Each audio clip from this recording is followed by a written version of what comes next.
No one told Marcus Hale that the most dangerous thing on the planet Krillian 5 wasn't its jungles, its storms, or its three-eyed predators. It was the water. Marcus had been sent to Krillian 5 as part of a human alien engineering exchange program. The Krillians were famous for their advanced biotech and unique energy manipulation. Humans were there to help build quantum stabilizers in exchange for knowledge. For Marcus, it was the opportunity of a lifetime, a chance to escape the ordinary and do something historic.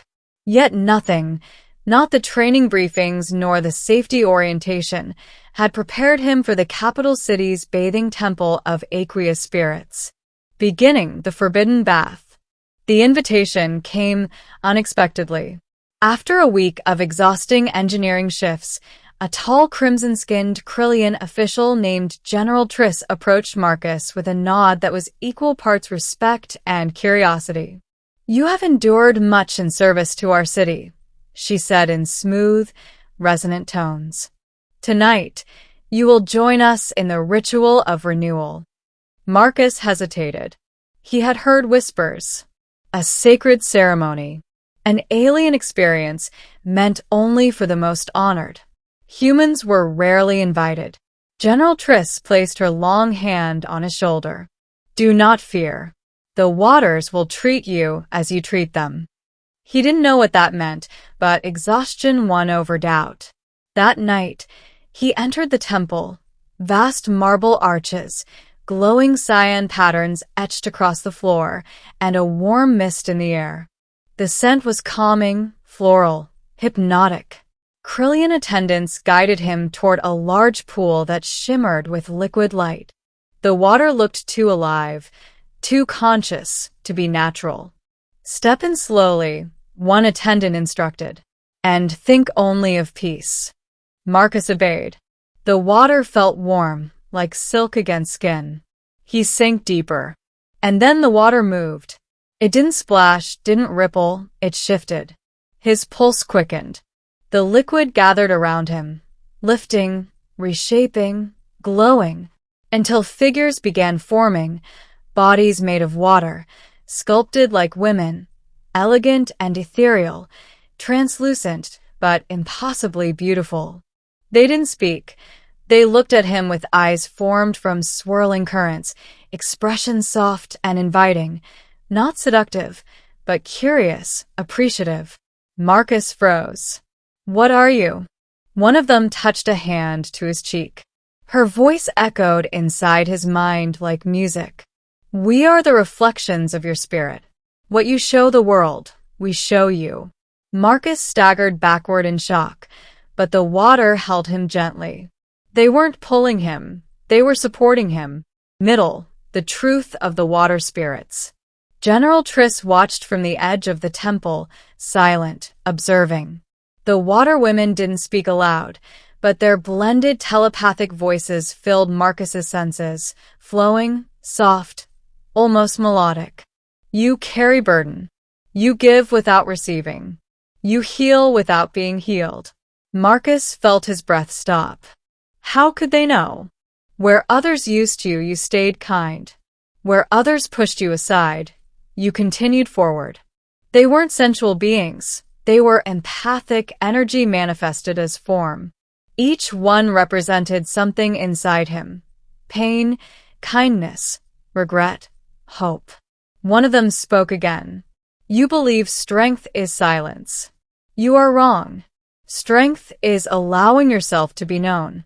Marcus never gave himself permission to feel weak. Never cried. Never rested. Never believed he mattered enough. Tears slid down his face. He didn't mean to cry, didn't know he needed to. The water spirits reacted, holding him in a ring of warmth and weightless embrace. Not romantic, not sexual, but healing. The water brightened. "You are seen, human.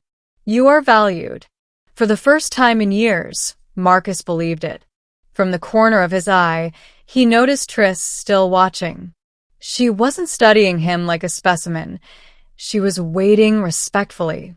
When he finally emerged from the pool, the water settled back to its calm, luminous surface, as if nothing had happened. Marcus wrapped a robe around himself, overwhelmed. "I don't understand," he whispered. Triss stepped closer, her expression softer than he'd ever seen. "Our warriors enter the bath to face their fears. Our scholars enter to confront their doubts. The water shows each being what they most conceal. Tonight, it showed you that you deserve compassion too." Marcus blinked. "Why would you choose me for this?" Triss's eyes glimmered.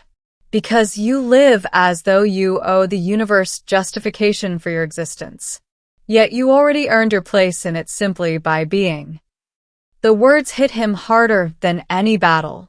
Ending humanity's gift to the galaxy. Marcus returned to work the next day changed. Not louder, not prouder, but present.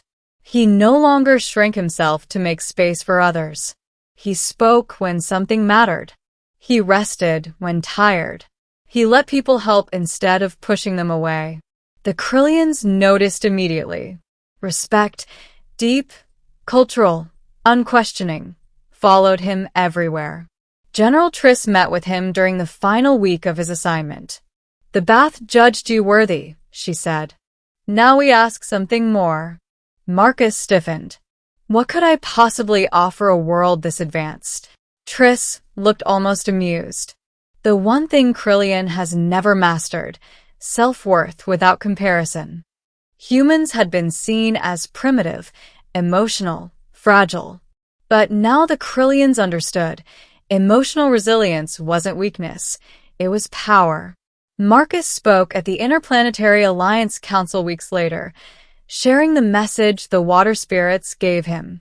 Strength isn't never needing anyone. Strength is letting your heart stay human, even when the world tries to harden you. Those words rippled across galaxies. The ritual of the bath spread to other worlds. Warriors laid down their pride. Scholars faced their fears. Leaders confronted their loneliness. Marcus Hale returned to Earth a hero, not because he built machines, but because he helped entire civilizations feel again. As he looked up at the night sky from his apartment balcony, he whispered, "Thank you for finally letting me know I mattered." And somewhere across the stars, in a bath of glowing water, shapes rose for a moment, gently, gratefully, before sinking once more into the quiet.